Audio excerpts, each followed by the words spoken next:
What if I told you the most sensible person in Washington, D.C. is a tattooed Democrat from Pennsylvania who shows up to work in a sloppy black hoodie?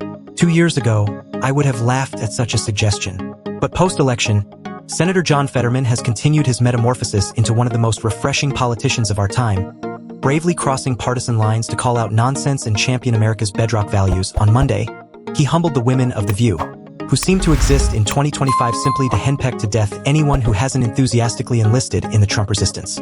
Fetterman patiently dismantled their extremely narrow view, calling Manhattan DA Alvin Bragg's prosecution of Donald Trump politically motivated and defending his own right to execute his job as he sees fit. He did it without being a hysterical lunatic fishing for social media clout, and without raising his voice or, I suspect, his blood pressure. Whether that's a Democrat going after a Republican or a Republican going after a Democrat, I like to think I call it strikes and balls because the judicial system has to remain impartial. That's really the cornerstone of our society, he said of Bragg, who passed on prosecuting real criminals in the streets of New York City but threw the book at Trump. I'm on record criticizing going after Hunter Biden, and I also agree that the Trump hush money trial in the city in New York was politically motivated, Fetterman said. Sunny Hostin, one of the shrillest voices of The View, couldn't take it. Just for clarification, she condescendingly said, shaming this man for refusing to toe the party line. Did you mean that the 34-count case in which Donald Trump was found guilty of various financial crimes was politically motivated here in New York? Not to be outdone by haughty Hostin, co-host Ana Navarro chimed in. In the preamble to her lecture, she noted that she had generously supported Republicans Mitt Romney and former Ohio Senator Rob Portman working with President Joe Biden. However, I didn't love the optics of you going to Mar-a-Lago. Which is Trump's palace, she told Fetterman in her most scolding tone.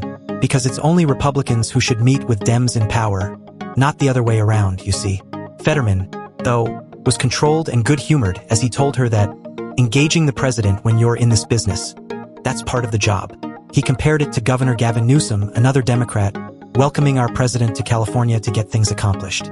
Fetterman's appearance underscored how he is unmoved by team jerseys, and that he's way more in touch with the American people than the co-hosts of The View, who continue to act like they're on a Pink Pussy Hat reunion tour, playing all the hits from 2017. This man is the normie whisperer of D.C., and the beleaguered Democrats who abandoned governing for virtue signaling could use some of that normie energy about now.